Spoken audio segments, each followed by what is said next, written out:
Labas. Šįkart girdėsite pasaką, kurią parašė mama Ieva.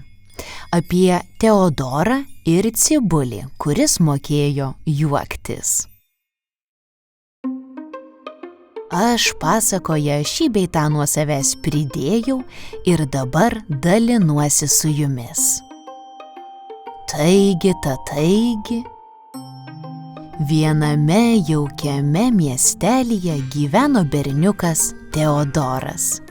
Jis mėgo piešti svajones, dėvėti kaklaraiščius net sekmadieniais, bet labiausiai už viską jis mėgo juoktis. Teodoras turėjo ir paslaptį. Jo geriausias draugas buvo šunelis, bet ne bet koks, o labai ypatingas. Tas šunelis vardu Cibulis mokėjo šypsotis, juoktis ir net truputį kalbėti. Kai niekas nematydavo, jiedu apsirengdavo švariais marškiniais, išsirinkdavo kaklaraiščius. Teodoras mėlynas su gėlytėmis, o Cibulis raudonas su langeliais. Atsisėsdavo ant sofos ir pasinerdavo į nuotykių pasaulį. Vieną tokį kartą Teodoras paklausė: Cibuli, ar tu tiki, kad šunys gali skraidyti? Šunelis pasikasė paausį ir sumurmėjo: Nebent prieš tai suvalgai 2 dešreles ir palinki savo sėkmės. Ta vakarą jiedu suvalgė po 2 dešreles, palinkėjo sėkmės ir apsikabinę užsimerkė. Ir žinote ką? Nė minutėlei nepraėjus atsidūrė jiedu oro balione. Aukštai, apsupti garbanotų debesų.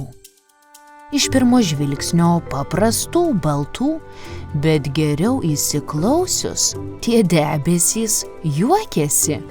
Ir kiekvienas vis kitaip. Mažytis kaip varlė. Didelis kaip traktorius. O trečias labai garbanotas kaip visas žiogų orkestras. Oro balionas įskrido į tą garbanotą žiogų orkestro debesį ir bičiuliai pateko į didžiąją juoko karalystę. Svarbiausias įstatymas kasdieną bent 3 kartus juoktis, pasigirdo. Nusileido jų oro balionas, išlipa ir mato. Sėdi krūme dramblys ir mezga dviratį. Virš jos skrenda lapė ir klausia: Drambly, kiek dabar valandų? Tas pasižiūri į termometrą ir atsako: Dabar trečiadienis. Ar mums vaidenas? Klausė Teodoras, bet Cibulis jau lekia liežuvį iškišęs į patį karalystės centrą. Mat ten ant šokoladinio plytelių sosto sėdi karalienė Juokilda. Ją supa 3 beždžionės ir nuolat kažką šnibžda, tai į vieną, tai į kitą ausį. O karalienė taip kikena, kad jai ašaros byra. Jūsų pilvenybė, pas mus svečiai, kvyktelėjo viena beždžionėlė. Bet karalienė tiek kikena, kad jai net pilvą skauda. Todėl, tiesą sakant, kreipinys jūsų pilvenybė čia labai tinka. Labą dieną su vištiena. Galiausiai sutramdžiusi juoką kreipėsi karalienė į Teodorą ir Cibulį. Kur vištiena? Dešreliena? Iškišo liežuvį šunelis. Šitai tau kalbantis šunelis. Dešrelieną, vištelieną valgysi kiekvieną dieną, tarė karalienė ir beždžionės ėmė ploti mažais delniukais. Tada Cibulis dar nežinojo, kad viskas, ką pasako ši karalienė, tuoj pat išsipildo. Na gerai, sveteliai, kad jau čionai atvykote, turiu jums užduotį. Kiekvienas, kas randa kelią į mano karalystę, turi teisę į dovaną, kurią gali pasiimti atgal į žemę. Cibulis pastatė ausis, Teodoras nejučia pasistiebė. Tačiau tą dovaną galėsiu įteikti tik tada, kai papasakosite mano beždžionėms 3 naujus anekdotus. Matote, jos kasdien man pasako apie 300 anekdotų, todėl neprošal būtų išgirsti ir keletą naujų. Teodoro delnai suprakaitavo. Jis labai stengėsi, bet niekaip negalėjo prisiminti nė vieno anekdoto. Cibuli, padėk man, kumštelėjo jis draugužiui. Šunelis suvizgino uodegą.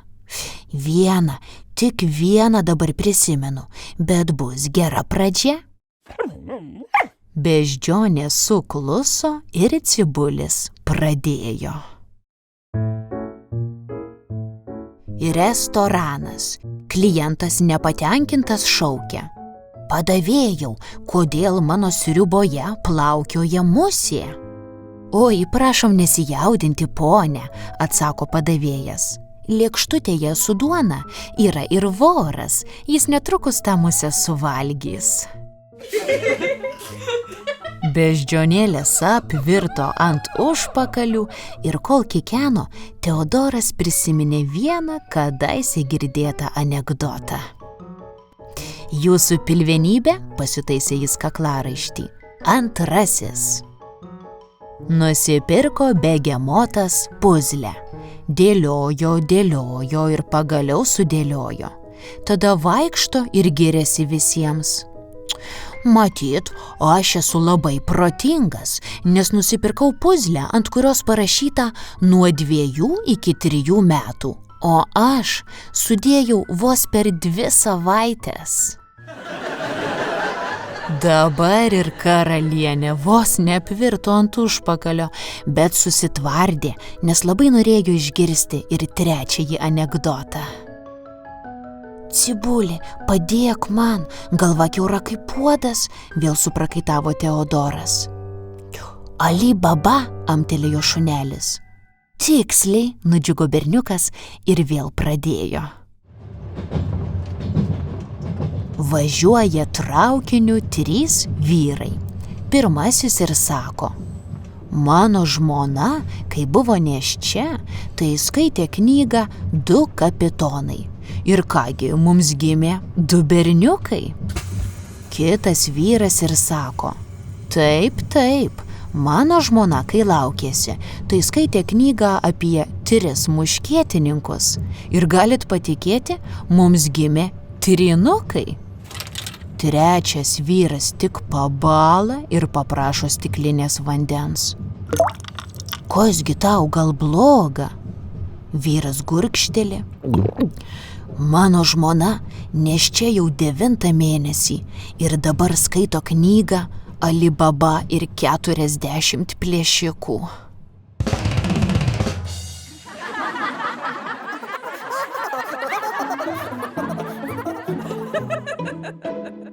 Tai kvatojo visas debesis, 100 juoko ašarų biro. O žemėje tuo metu truputį lyjo, bet taip šviesiai, kad niekas nesupyko. Tada Juokilda padovanojo svečiams stebuklingą juoko mygtuką. Vos tik paspaudė, net liūdniausias žmogus ima kikenti.